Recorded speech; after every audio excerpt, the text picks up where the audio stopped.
तू कहाँ चली गई थी? मेरे साथ क्या हुआ था तुझे पता है? तेरे बिना मेरी क्या हालत हो गई थी। मेरी बच्ची, तू वापस आ गई। माता रानी, तेरा लाख लाख शुक्र है, मेरी बच्ची को वापस कर दिया आपने। पार्वती? कौन पार्वती?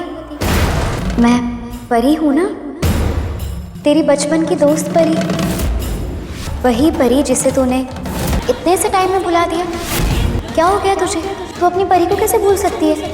मैं परी हूँ और मैं वापस अपने घर लौट आई। नहीं नहीं, मैं कसम खा के बोल रही हूँ, मैं किसी के पास नहीं जाऊंगी, कहीं नहीं जाऊंगी। मैं बस इतना चाहती हूँ कि आप लोग मुझे जिंदा छोड़ दो।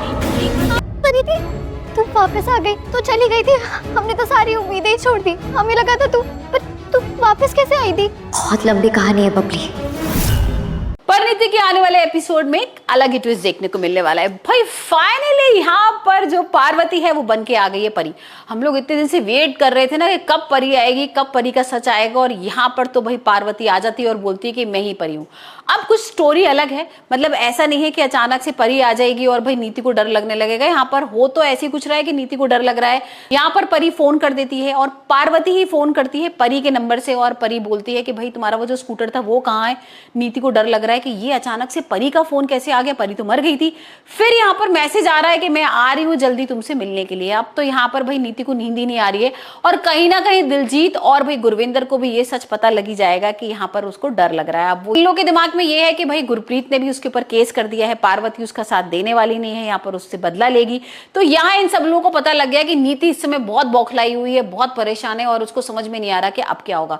इसकी हार 100% है, मतलब सब लोगों को ये समझ में आ गया है कि भाई नीति अब हारने वाली है। और अब देखते हैं जब परी वाकई में आएगी तब क्या होगा। यहाँ पर हम देख रहे हैं कि भाई बर्थडे बनाया जा रहा है परी का। गुरप्रीत से वो पहले लड़ी लेती है कि यहाँ पर तुम कुछ भी नहीं करने वाली हो, परी का नाम भी नहीं लोगी, लेकिन अब वो भी अड़ गई है कि नहीं, मुझे तो अब बर्थडे बनाना है तो बनाना है। और यहाँ पर हम देख रहे हैं कि परी का बर्थडे बन रहा है, और उसी बर्थडे पर भाई आ जाती है परी।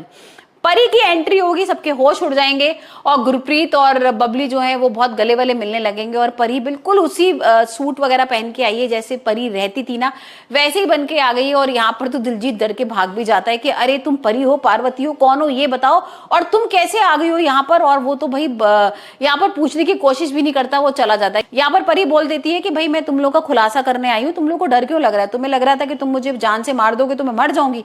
तो यहाँ पर उसे लगा कि भाई अब तो खुलासा होने वाला है, सब सच पता लग जाएगा, तो वो भाग जाता है। और अब देखते हैं नीति क्या कुछ करती है। तो यहाँ पर भाई परी थप्पड़ मार देती है, और अब देखते हैं कि बेबे क्या करने वाली है। बेबे और गुरविंदर को कहीं ना कहीं डर तो लग ही रहा है, क्योंकि यहाँ पर भाई गुरप्रीत की जो जमीन थी ना वो नीति ने हड़प ली थी। अब नीति के ऊपर इसी बात का केस लग गया है।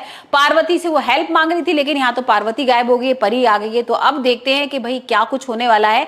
वैसे आपको ट्विस्ट बता देती हूँ कि यहाँ पर अभी भी नीति को लग रहा है पार्वती है, क्योंकि परी भाई ये बता देगी कि मैं पार्वती बनकर आई हूँ तो तुम ना केस हार जाती, क्योंकि भाई गुरप्रीत ने तुम्हारे पर ये इल्जाम लगा रखा है कि उसकी बेटी की जो जमीन थी वो तुमने हड़प ली है, गलती से साइन कर, तुमने यहाँ जानबूझ के साइन वगैरह कर दिए थे। तो अब देखते हैं किस तरीके से यहाँ पर दोबारा से पागल बनाती है पार्वती नीति को।